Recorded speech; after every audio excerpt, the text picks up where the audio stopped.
How far back does the history go of practicing breathing, or is it something that just doesn't exist because they had such good breathing techniques already? I tried to dig into this, and it gets a little fuzzy the further back you go, but the earliest evidence I could find is about 5,000 years old.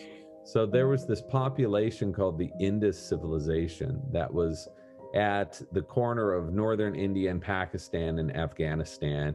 They were highly sophisticated. They lived in these bubble houses, they lived in these cities, they had flowing water, they had sewage systems, they had metal, and they were extremely successful for such a long time. What's interesting is no one's found any proof that they had any religion.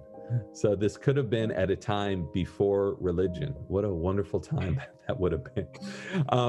And they found in the civilization these figurines of these people in these very obvious breathing stances and breathing poses. So this is the first evidence of yoga, where you have these guys and they're sitting cross-legged and their stomachs are way out, then their stomachs are in. So they're not sitting like this just for kicks. It's not too comfortable to sit around and talk shop this way.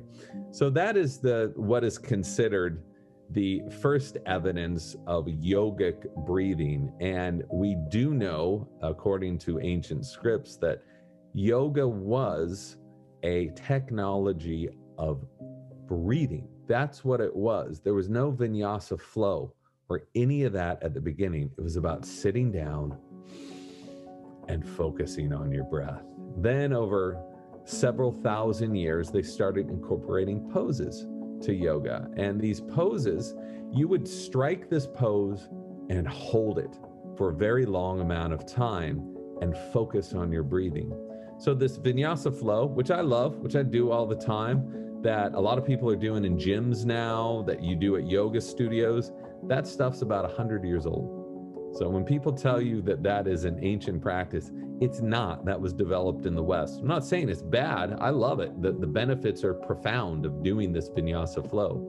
But that first ancient yoga that's been around for 4,000 years before that, it was a technology of breathing, and it was a technology of stretching your body so that you could incorporate and get more breath, more air into your lungs to fuel your body. I love it. I want to talk about just some anecdotes, but I want to make sure, I'm going to probably get this name wrong. Zatopek, is that right? Zatopek. Zatopek. Very, very close. I've heard it both ways. It's kind of a tomato situation. Okay. Yeah, I'd love to hear more about that. It's fascinating, that was. So I was knowing all of the benefits of breathing, especially with athletes and especially with people with panic and asthma. I started digging into, I'm like, well, how old what's the oldest evidence I could find of a modern athlete using this? Is it from the 80s? And I found some people who used it in the 80s and destroyed everybody. I found some people in the 90s and 2000s who adopted healthy breathing and became the best in the world. Sanya Richards-Ross is one of them. Check out pictures of her running. She was the top female sprinter for a decade. Check out her mouth closed, breathing through the nose, destroying everyone. And so I kept going back in time, which wasn't easy, right? But I love this part of my job because I can just spend weeks on one thing, getting obsessed over finding this one piece of research. And Emil Zatopek, who was this guy who worked in a shoe factory in Zlin, Czechoslovakia, back in the days when that was part of the Soviet Union, he was asked to run a race, and he had never run a race in his life. He was not an athlete, but the manager of the shoe factory convinced him to do it. In other words, probably threatened him. And he ran this race and came in like second out of 100 people. And he thought, maybe there's a future in this. So he started competing and started training himself. And I don't know where he got the information, but he trained himself in holding his breath as long as he could, what is called hypoventilation training. And he went on to become the top runner in the 1950s. He won more medals at the 1952 Olympics than anyone in running.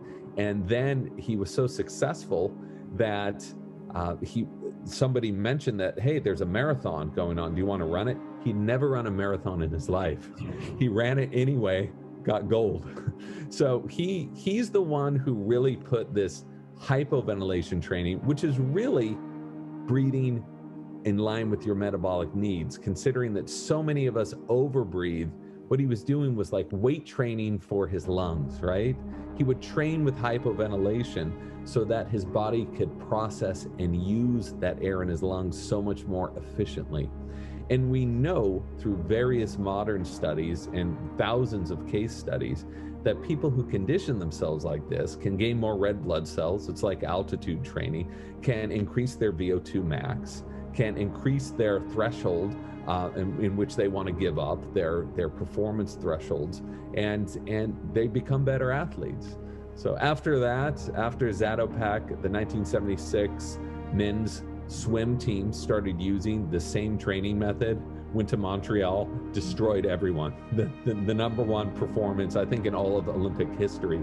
And before them, the track team, U.S. men's track team, developed this healthy breathing, exhaling more, incorporating diaphragmatic breathing, went to Mexico City, were the only team not to use oxygen before and after the race, and outperformed everybody. And I still think that that was the number one track performance of any team in history. So the data's all there, right? The history's there. No one's arguing with it, but it's so surprising that people haven't picked up on this earlier.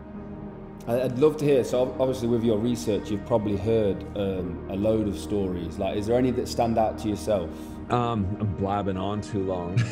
Well, there's too many. I would love to say that there's one that really blew my mind, but every time I went into the field and talked to people, I just could not believe that A, I was lucky enough to find these people, and B, that no one else was talking about this.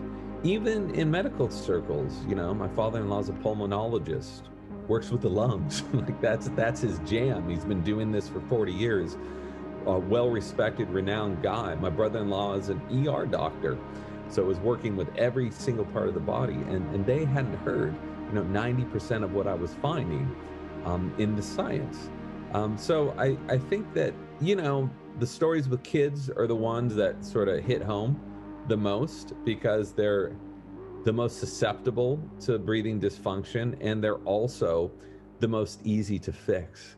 And the fact that so many kids are breathing so poorly, and it's this poor breathing that's behind so many chronic maladies. Looking at the amount of kids who have sleep disordered breathing, it's off the charts. Something like 50% of kids have trouble sleeping, and a lot of their trouble sleeping is attached to their trouble breathing, and their breathing isn't diagnosed and it's not treated. So we know that ADHD, there's a direct link between our breathing at night and ADHD. It's not a casual link, it's directly connected. So when you hear stories of people who had taken their kids to 20 different doctors, who have been on 20 different drugs, who are 12 years old and still wetting their beds, have ADHD, are having now neurological issues, no one's looked at their breathing, they fix their breathing, all those problems go away almost instantly. They're not on any other drugs now.